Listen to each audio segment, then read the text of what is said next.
नमस्कार दोस्तों, आज हम आपके पास एक नए वीडियो के साथ आए हुए हैं जिसमें आपको बताया जाएगा has to, have to, had to या फिर will have to, shall have to का उचित प्रयोग कहाँ पर करते हैं और किस कंडीशन में करते हैं।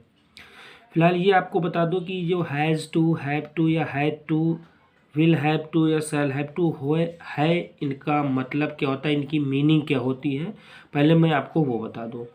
तो इसमें जो has to, have to, had to, will have to, shall have to होता है, इनका सबका मतलब एक ही चीज़ होता है, पढ़ना।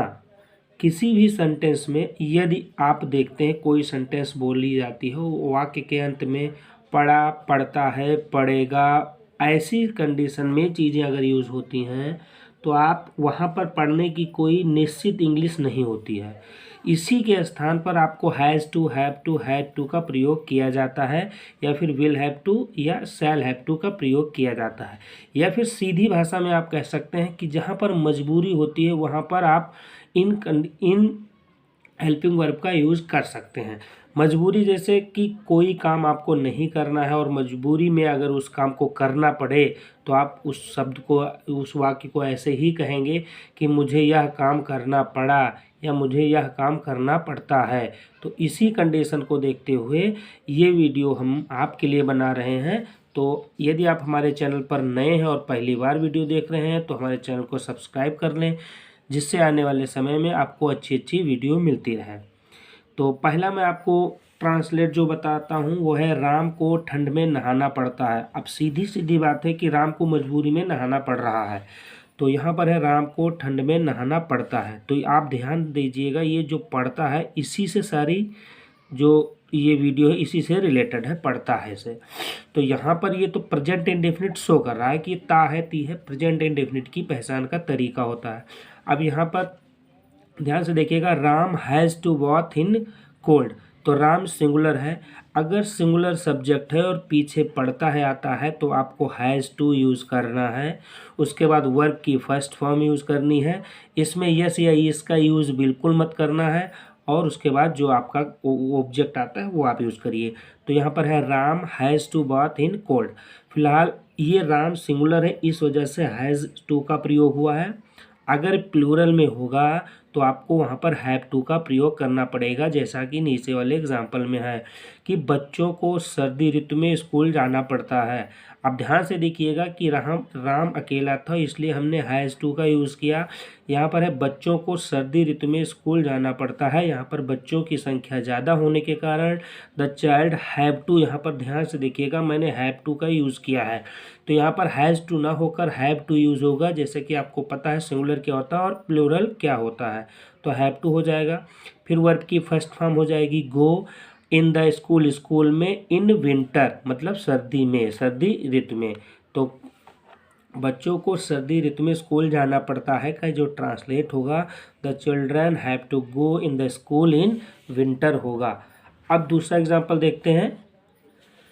दूसरा एग्जाम्पल है, मुझे कल सब्जियां खरीदनी पड़ी। फिलहाल ये सारी चीज़ मजबूरी की वजह से हो रही हैं, तो आप समझ सकते हैं मुझे कल सब्जियां खरीदनी पड़ी। तो अब यहाँ पर देखिए मुझे की इंग्लिश आई होगी, और ये देखिए कि यहाँ पर ता है, ती है, और यहाँ पर ता है बड़ा की, सॉरी ता है ती है का आया था, प्रेजेंट इंडेफिनिट का टेंस था। यहाँ पर बड़ी की मात्रा चढ़ी है, पड़ी लिखा है, तो ये हमारा पास्ट इंडेफिनिट का टेंस होगा, तो इसको हम पास्ट इंडेफिनिट के अकॉर्डिंग बनाएंगे।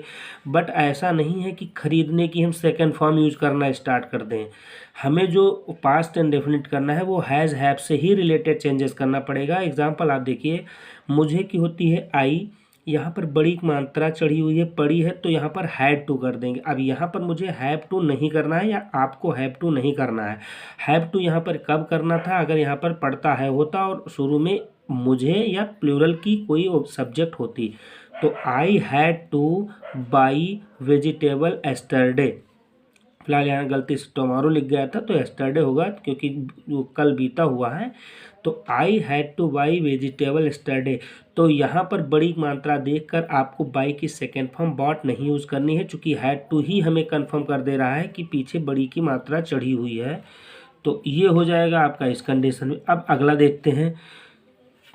अगला है कि पढ़ी और पढ़ती थी ये दोनों एक ही पास्ट इंडेफिनिट टेंस के सेंटेंस हैं, लेकिन पढ़ी और पढ़ती थी अलग अलग तरीका से हमने लिख दिया कि कन्फ्यूज़न आपका क्लियर हो जाए। तो यहाँ पर हमने लिखा है लड़कों को कहानी लिखनी पड़ती थी। अब बड़ी मात्रा हो या ता था ती थी ते थे हो तो पास्ट इंडेफिनिट का ही सेंटेंस होता है। तो लड़कों की इंग्लिश हो जाएगी द बॉयज़। यहाँ पर हैड टू था तो यहाँ पर ता थी है, यहाँ भी हैड टू ही होगा। तो the boys had to write. अब यहाँ पर पढ़ती थी आप रोट नहीं लिख सकते, यहाँ पर राइट की सेकंड फॉर्म रोट होती है, बट आप उनका यूज़ नहीं करेंगे क्योंकि हैड टू ही ने क्लियर कर दिया पूरे सेंटेंस को कि वाक्य के अंत में ता था ती थी आ रहा है।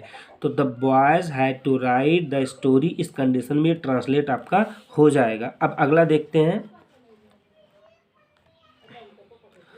अगला जो है बच्चों को कल विद्यालय आना पड़ेगा।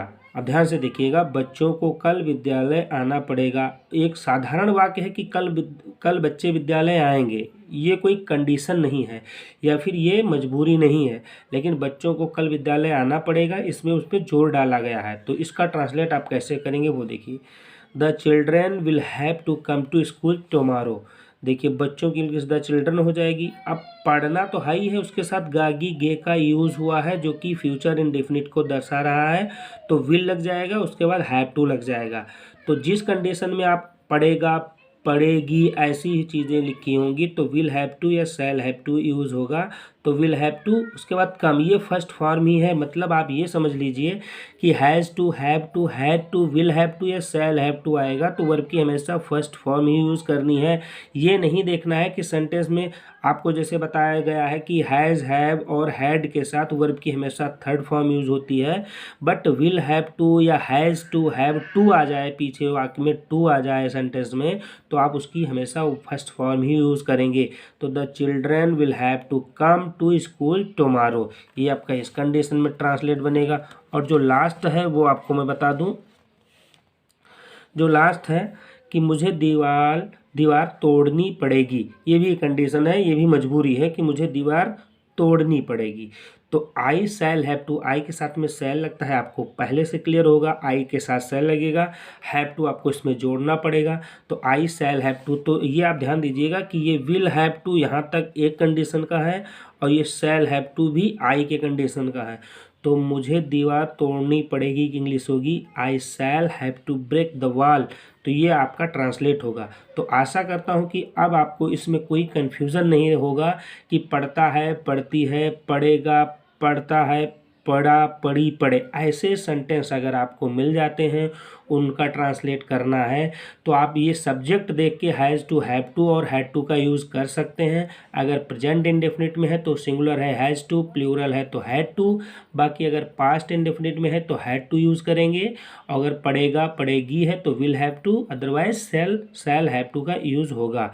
तो आशा करता हूँ वीडियो आपको अच्छा लगा होगा। यदि आप हमारे चैनल पर नए हैं तो चैनल सब्सक्राइब कर लें जिससे आने वाले समय में हम आपको बेहतर वीडियो उपलब्ध करा सकें। धन्यवाद।